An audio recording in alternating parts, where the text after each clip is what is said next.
বিসমুল্লাহির রহমানির রহিম। প্রিয় শিক্ষার্থীবৃন্দ, অনলাইন ক্লাসে তোমাদেরকে স্বাগতম জানিয়ে আমি আমার আজকের ক্লাস শুরু করলাম। আজকে আমরা আমাদের উচ্চ মাধ্যমিক শ্রেণীর তথ্য ও যোগাযোগ প্রযুক্তি বইয়ের তৃতীয় অধ্যায়ের সংখ্যা পদ্ধতির রূপান্তর সম্পর্কে আলোচনা করব। আশা করি তোমরা অত্যন্ত মনোযোগ দিয়ে ক্লাসটা দেখার চেষ্টা করবে, তাহলে তোমরা অনেক কিছু বুঝতে পারবে।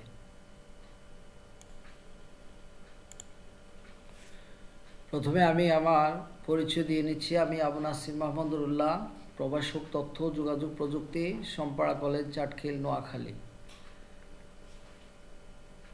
পাঠ পরিচিতি আমরা একাদশ ও দ্বাদশ শ্রেণীর তথ্য যোগাযোগ প্রযুক্তি বইয়ের তৃতীয় অধ্যায়ের সংখ্যা পদ্ধতির রূপান্তর দ্বিতীয় অংশ। এর আগেও তোমাদেরকে আমি এই সংখ্যা পদ্ধতি নিয়ে আরেকটা ক্লাস করেছি। আশা করি তোমরা ওই ক্লাসটা দেখেছ। আজকে আমরা আরেকটা ক্লাস করব এই সংখ্যা পদ্ধতির রূপান্তর সম্পর্কে। এরপরও আরেকটা ক্লাস করব তোমাদের, তাহলে সংখ্যা পদ্ধতির রূপান্তরের যে সমস্যাগুলো তোমরা সলভ করতে পারবে। তাহলে তোমরা ছবিগুলো দেখো। নাম্বার সিস্টেম, এখানে আমরা কি দেখলাম? Number system, system base digit. এই নাম্বার সিস্টেমের 4 ধরনের নাম্বার সিস্টেম আমরা ব্যবহার করব। সেটা হলো binary, octal, decimal, hexadecimal. Binary সংখ্যা পদ্ধতির বেজ হচ্ছে 2 এবং ডিজিট বা অঙ্ক বা প্রতীকগুলো হচ্ছে 0 এবং 1। অক্টাল সংখ্যা পদ্ধতির বেজ হচ্ছে বা বৃত্তি হচ্ছে 8, প্রতীকগুলো 0 থেকে 7 পর্যন্ত। ডেসিমাল পদ্ধতির বেজ বা বৃত্তি হচ্ছে বা বিট হচ্ছে 10, প্রতীকগুলো 0 থেকে 9 পর্যন্ত, অর্থাৎ 0, 1, 2, 3, 4, 5, 6, 7, 8, 9। এরপরে হেক্সাডেসিমাল। হেক্সা শব্দের অর্থ হলো 6, ডেসিমাল শব্দের অর্থ হলো 10, আর হেক্সাডেসিমাল মানে 16। এই 16 হইল হেক্সাডেসিমাল সংখ্যা পদ্ধতির বেস, আর প্রতীকগুলো হইল 0 থেকে 9 পর্যন্ত। এরপর 9 পরে এ, বি, সি, ডি, ই, এফ পর্যন্ত, এই 6টা ক্যাপিটাল লেটারে আমরা। তাহলে 9 পরে 10, এর মান 10, বির মান 11, সি এর মান 12, ডি এর মান 13, ই এর মান 14, এফ এর মান 15। তাহলে আমরা এই নাম্বার সিস্টেমের দেখলাম। আবার নাম্বার সিস্টেম দেখো, decimal number system, binary number system, octal number system, hexadecimal number system. Decimal number সিস্টেমে এখানে দেখো 0, 1, 2 একদম 9 পর্যন্ত এই 10টা অঙ্ক ব্যবহার করা হয়েছে। বাইনারি সিস্টেমে 2টা অঙ্ক 0 এবং 1। আর অক্টাল সংখ্যা পদ্ধতিতে বা অক্টাল নাম্বার সিস্টেমে 0 থেকে 7 পর্যন্ত। হেক্সাডেসিমাল নাম্বার সিস্টেমে 0 থেকে এফ পর্যন্ত, অর্থাৎ 9 পর্যন্ত, এরপরে এ, বি, সি, ডি, ই, এফ পর্যন্ত। তাহলে এই নাম্বারগুলো দেখে, এই ছবিগুলো দেখে আমরা কি বুঝলাম? আমরা বুঝলাম যে নাম্বার সিস্টেমে বেস থাকে, ডিজিট থাকে। কোন নাম্বার সিস্টেমের কত বেস এবং ডিজিট বা অঙ্ক বা প্রতীকগুলা কি কি। আরও দেখো, নাম্বার সিস্টেম বাইনারি বেস 2, অক্টালের বেস 8, ডেসিমালের বেস বা বৃত্তি 10, হেক্সাডেসিমালের 16। এগুলো আবার দেখো এখানে নাম্বারগুলো করে দেওয়া আছে। এই বাইনারি সিস্টেমের ডিজিট হচ্ছে 0 এবং 1, অক্টাল সিস্টেমের 0 to 9, 0 to 7, ডেসিমাল 0 to 9, 10টা, আর হেক্সাডেসিমালের 0 to 9, এরপরে আলফাবেটিক এ, বি, সি, ডি, ই, এফ পর্যন্ত। তাহলে আমরা এর থেকে বুঝলাম আমাদের আজকের পাঠ হচ্ছে সংখ্যা পদ্ধতির রূপান্তর দ্বিতীয় অংশ, অর্থাৎ বাইনারি, অক্টাল, হেক্সাডেসিমাল সংখ্যাকে দশমিক সংখ্যায় রূপান্তর। শিক্ষণফল দেখো, এই পাঠ শেষে শিক্ষার্থীরা বাইনারি সংখ্যাকে দশমিক সংখ্যায় রূপান্তর করতে পারবে, অক্টাল সংখ্যাকে দশমিক সংখ্যায় রূপান্তর করতে পারবে, হেক্সাডেসিমাল সংখ্যাকে দশমিক সংখ্যায় রূপান্তর করতে পারবে। তাহলে দেখো, বাইনারি পূর্ণ সংখ্যাকে দশমিক সংখ্যায় রূপান্তর। আমরা জানি একটা সংখ্যার মধ্যে 2টা অংশ থাকে, একটা হলো পূর্ণাংশ আর একটা হলো ভগ্নাংশ। তাহলে পূর্ণাংশকে দেখো, বাইনারি পূর্ণাংশকে আমরা দশমিক সংখ্যায় রূপান্তর করব। পূর্ণাংশকে আমরা দশমিক সংখ্যায় রূপান্তর করার জন্য আমরা প্রত্যেকটা অঙ্ককে 2 দ্বারা গুণ করব। দেখো তো সংখ্যাটির এমএসবি মানে মোস্ট সিগনিফিক্যান্ট বিট অর্থাৎ বেশি গুরুত্বের সংখ্যা থেকে এলএসবি লিস্ট সিগনিফিক্যান্ট বিট পর্যন্ত প্রতিটি অঙ্ককে পর্যায়ক্রমে base two the power n-1 অর্থাৎ টু দি পাওয়ার n-1, যেহেতু বাইনারি সংখ্যা পদ্ধতির বেস হচ্ছে 2, টু দি পাওয়ার n-1 দ্বারা গুণ করতে হবে, যেখানে n হচ্ছে সংখ্যাটি ব্যবহৃত মোট অঙ্ক। অর্থাৎ বাইনারি সংখ্যা পদ্ধতিতে আমরা 2টা অঙ্ক ব্যবহার করি, একটা হলো 0 আর একটা হলো 1। তাহলে একটু খেয়াল করো, দেখো উদাহরণের সাহায্যে আমরা এই একটা বাইনারি সংখ্যাকে ডেসিমাল সংখ্যায় রূপান্তর করব। সংখ্যাটির মোট অঙ্ক হচ্ছে 4টা, 1 0 1 0, এই 4টা অঙ্ক। এরপরে এই 1 হচ্ছে মোস্ট সিগনিফিক্যান্ট বিট, লাস্টের 0টা হচ্ছে এলএসবি লিস্ট সিগনিফিক্যান্ট বিট, অর্থাৎ কম গুরুত্বের অঙ্ক হইল এটা, বিট হইল এটা, আর বেশি গুরুত্বের বিট হচ্ছে এটা। তাহলে এই বেশি করে প্রত্যেকটা অঙ্ককে আমরা দেখো n-1 3 0 1 2 3, এখানে পাওয়ার হবে 3, অর্থাৎ বেজের উপরে পাওয়ার হবে 3। এখানে দেখো n-1, এখানে হবে 2, এখানে n-1, এখানে হবে 1, n-1, এখানে হবে 0, অর্থাৎ প্রত্যেকটাতে n-1 n-1 n-1 n-1। তাহলে এখানে আমরা দেখো এলএসবিতে 0 into two to the power 0, এই 0কে আমরা 2 দ্বারা গুণ করতে হবে, প্রত্যেকটা অঙ্ককে 2 দ্বারা গুণ করব এবং পাওয়ার দিতে হবে 0 1 2 3। 0 দিলাম, আমরা জানি টু টু দি পাওয়ার 0-র মান হচ্ছে 1, 1কে যদি আমরা 0 দ্বারা গুণ করি তাহলে এর মান 0ই হবে। দেখো এই 0 ইন্টু টু টু দি পাওয়ার 0-র মান 1, 0 হবে। 0 দ্বারা যে কোনো সংখ্যাকে গুণ করলে এটার মান 0ই হবে। এরপরেরটা দেখো একটু খেয়াল করো, 1 ইন্টু টু টু দি পাওয়ার 1, এই যে 1টা, টু টু দি পাওয়ার 1 মানে 2a, 2কে আবার 1 দ্বারা গুণ করলে 2 একে 2। এরপরে আসো 0 into two to the power 2, সেটা হচ্ছে 0 into two to the power 0, two to the power 2 মানে 4, 4-এর আবার 0 দ্বারা গুণ করলে এটার মান 0 হচ্ছে। এরপরে দেখো আমরা 1 ইন্টু 2 কিউব, 1 ইন্টু 2 কিউব মানে 8, 8 একে 8। এরপরে দেখো এই যে আমরা এতক্ষণ গুণ করলাম, গুণ করে আমরা এটার যোগফল নির্ণয় করবো। তাহলে 0 2 0 8 এর যোগফল হইল 10, এই যোগফল নির্ণয় করতে হবে। তার মানে এই বাইনারি সংখ্যাকে আমরা দশমিক সংখ্যায় রূপান্তর করলাম, এটার মান হলো 10। সুতরাং প্রদত্ত যোগফল হবে বাইনারি সংখ্যাটির সমতুল্য বাইনারি দশমিক মান। এই তাহলে বাইনারি এত ডেসিমাল মানেই হচ্ছে দশমিক। এতক্ষণ আমরা বাইনারি একটা পূর্ণ সংখ্যাকে আমরা দশমিক সংখ্যায় রূপান্তর করেছি 2 দ্বারা গুণ করে, এরপরে আমরা যোগ করেছি। এরপরে বাইনারি ভগ্নাংশ সংখ্যাকে দশমিক সংখ্যায় রূপান্তর। তাহলে প্রথমে দেখো বাইনারি ভগ্নাংশকে দশমিক ভগ্নাংশে রূপান্তর করতে হলে সেই সংখ্যাটির এমএসবি মোস্ট সিগনিফিক্যান্ট বিট, অর্থাৎ বাম দিক থেকে শুরু করে এলএসবি ডান দিক পর্যন্ত প্রতিটি অঙ্ককে পর্যায়ক্রমে base two the power -n, অর্থাৎ টু দি পাওয়ার -n দ্বারা গুণ করতে হবে। তাহলে একটু খেয়াল করে দেখো, এই -n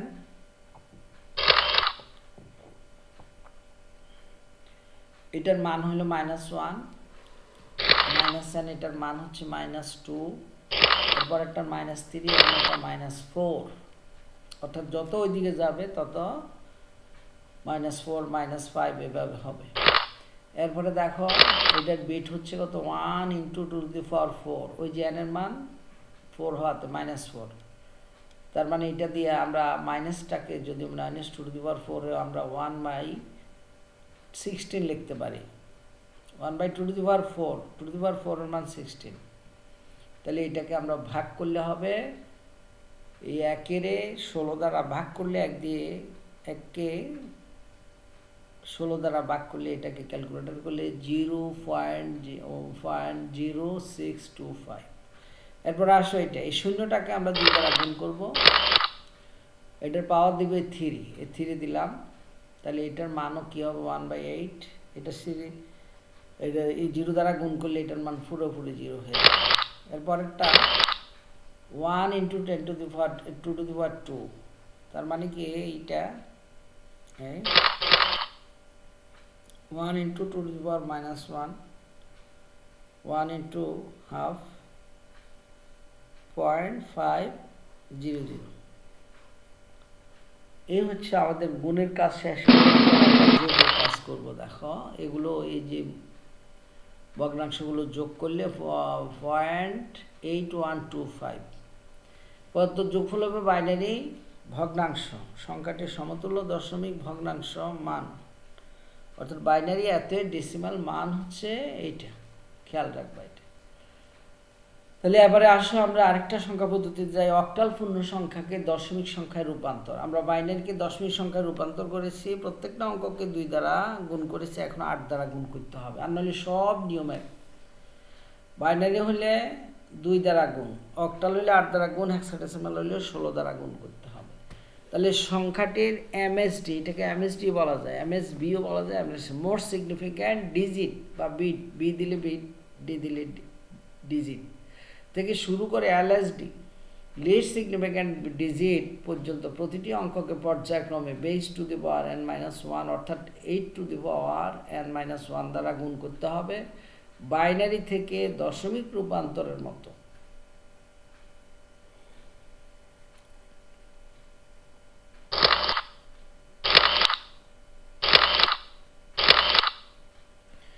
তাহলে আমরা এই প্রত্যেকটা অঙ্ককে একটা উদাহরণ দেওয়া আছে 7027, এই প্রত্যেকটা অঙ্ককে আমরা 8 দ্বারা গুণ করব। প্রথমে এটার মান হবে কত, দেখো এখান থেকে 3, এখান থেকে 0 1 2 3, এই এখন দেখো প্রত্যেকটা অঙ্ককে 5 × 8 কেন গুণ করতেছি, যেহেতু অক্টাল সংখ্যা দেওয়া আছে, অক্টালের বেস দ্বারা গুণ করতে হবে, পাওয়ার দিবে প্রথমে 0, 8 টু দি পাওয়ার 0 মান 1, 1কে 5 দ্বারা গুণ করলে এটার মান হবে 5 হবে, এই 5 × 1 5। তারপরে দেখো পরেরটা 2 × এখানে 2 × 1 দিতে হবে, আচ্ছা 2 × 8 টু দি পাওয়ার 8 দিতে হবে, এরপরে পাওয়ার দিতে হবে 1, 0 পরে 1, এরপরে এটাকে ভাঙাইলে আমাদের 2 × এত 8 দুগুণে 16 হবে। পরেরটা 0 দ্বারা গুণ করলে সব 0 হবে, এটা ইচ্ছে করলে গুণ করতে পারো, না করলে সরাসরি বসে দিলে হবে। এরপরে লাস্টের 7 × 8 টু দি পাওয়ার 8 কিউব, তাহলে 8 কিউব মানে কত, 7 × 512, এটারে গুণ করলে 7 দিয়ে এটা সব যোগ করলে আবার এটা হয়ে যায় আগের নিয়মে, অর্থাৎ ওইখানে আমরা 2 দ্বারা গুণ করেছি, এখানে 8 দ্বারা গুণ করছি, এই পার্থক্য, আর কোনো পার্থক্য নেই। তাহলে কত যোগফল হবে অক্টালের সমতুল্য মান।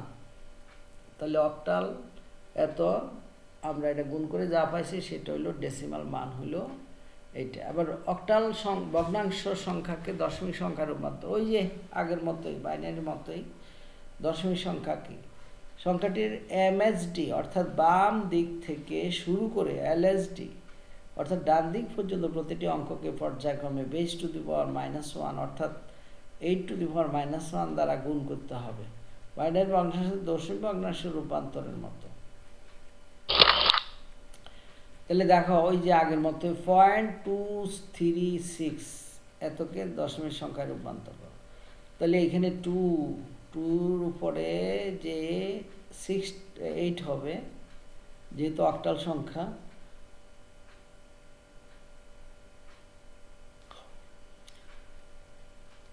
আটের উপর বাদ দিতে হবে, এটা হলো -1, এখান থেকে যাব আমরা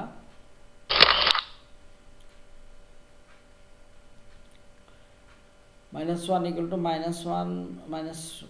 -n = -2 -n to -3, তাহলে 6 × 8 টু দি পাওয়ার -3 এ তাহলে 1/8⁻³ মান হচ্ছে এত। 3 × 8⁻2 - 2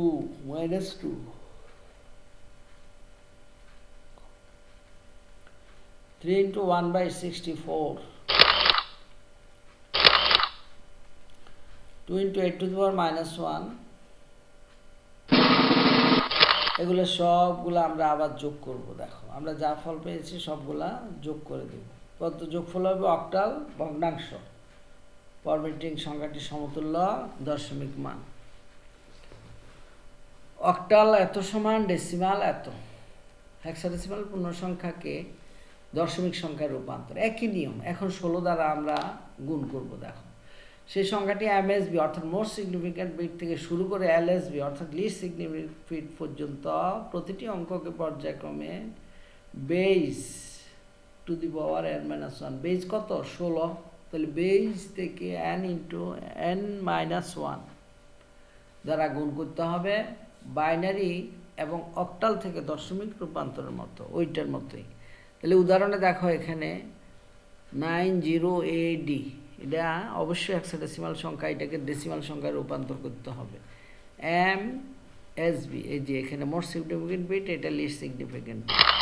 তাহলে n-1 = 3 হবে এখানে। 0 1 2 3, এই পরেরটা 2 হবে, পরেরটা 1 হবে, পরেরটা 0 হবে। তাহলে এবারে আসো এটাকে ভাঙাই আমরা। এটা D × 16⁻0। D এর মান হচ্ছে কত? 13 × 1, 13 লিখলে ভালো ছিল।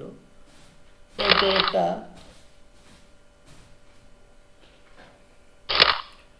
A × 16⁻1, 0/1। তাহলে 16 16 আর এর মান হলো কত? 10। গুণ করলে যা হয় এখানে 160। এরপরে দেখো এত ইন্টু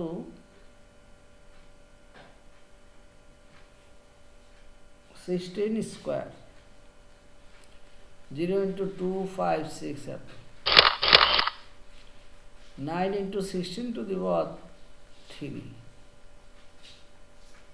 তাহলে 9 × 16⁻3 হলে এটা ভাঙাইলে এত হয়। তাহলে সবটি যোগ করতে হবে আগের মতোই, বাইনারি অক্টালের মতোই। দেখো এগুলো সব যোগ করলে এত হয়। তাহলে ফলত যোগফলে হবে হেক্সাডেসিমালের ডেসিমাল মান এই। তাহলে এইটা হেক্সাডেসিমাল মান হলো এটা। এবার আসো হেক্সাডেসিমাল ভগ্নাংশ দশমিক সংখ্যায় রূপান্তর। ভগ্নাংশটা দশমিক সংখ্যায় রূপান্তর, সেখানে সেই সংখ্যাটি MSB অর্থাৎ বাম দিক থেকে শুরু করে LSB ডান দিক পর্যন্ত প্রতিটি অঙ্কের পর্যায়ক্রমে base two the power -n অর্থাৎ 6⁻n দ্বারা গুণ করতে হবে। বাইনারি অক্টাল সংখ্যা পদ্ধতির দশমিক রূপান্তরের মধ্যে। দেখো তাহলে এটা একটা দশমিক হেক্সাডেসিমাল সংখ্যা, এটাকে দশমিক সংখ্যায় রূপান্তর করতে হবে। তাহলে দেখো প্রত্যেকটা একে -1 0 2 -3 বসাতে হবে। তাহলে এখানে দেখো ডি কে আমরা 16 দ্বারা গুণ করবো, 16⁻³ বলে এটাকে আমরা ভাগাইলে এটা হয় ডি কে। ডি মানে কত? 13। এই 13কে আমরা এটা দ্বারা ভাগ করলে এরকম ইয়ে পাবো। তাহলে 7 × 16 7 × 16⁻²। এই এটাকে ভাঙাইলেও আমরা এরকম পাবো, এটার মানও আমরা এরকম। তাহলে আমরা এরকম মান পাওয়ার পরে সবটি যোগ করে যোগফল পাবো। তাহলে হেক্সাডেসিমাল এর মান হবে এটা, সবগুলো আগের মতোই। এরপর একটা দেখো প্রিয় শিক্ষার্থী বন্ধু, আমরা বিভিন্ন সংখ্যা পদ্ধতি রূপান্তর সম্পর্কে জেনেছি। এখন একটা সংখ্যা এত, এর দশমিক মান কত? তাহলে এটা দেখো 9, এটা সঠিক নয়। এটা 10, এটা সঠিক, এটা সঠিক নয়, এটা সঠিক নয়, এইটা হইল সঠিক। ঘ 11 একক কাজে এটা তোমরা আরো করে দেখবে। দলীয় কাজে এতকে দশমিক সংখ্যায় রূপান্তর করো। মূল্যায়ন এতের দশমিক মান কত? এরপরে এতের দশমিক মান কত, এতের মান দশমিক মান কত, এই একটা হলো 427 আর একটা হলো 450 দশমিক মান কত। এরপরে দেখো বাড়ির কাজ তোমরা লিখে নাও, বাইনারিতে রূপান্তর করো এত, অক্টালে রূপান্তর করো এত, হেক্সাডেসিমালে রূপান্তর করো এইটা। নিশ্চয় তোমরা পারবে, এটি করে নিয়ে আসবে। তো প্রিয় শিক্ষার্থীবৃন্দ, তোমাদের সবাইকে ধন্যবাদ জানিয়ে আমি আমার আজকের ক্লাস এখানে শেষ করলাম। আল্লাহ হাফেজ। বাংলাদেশ জিন্দাবাদ।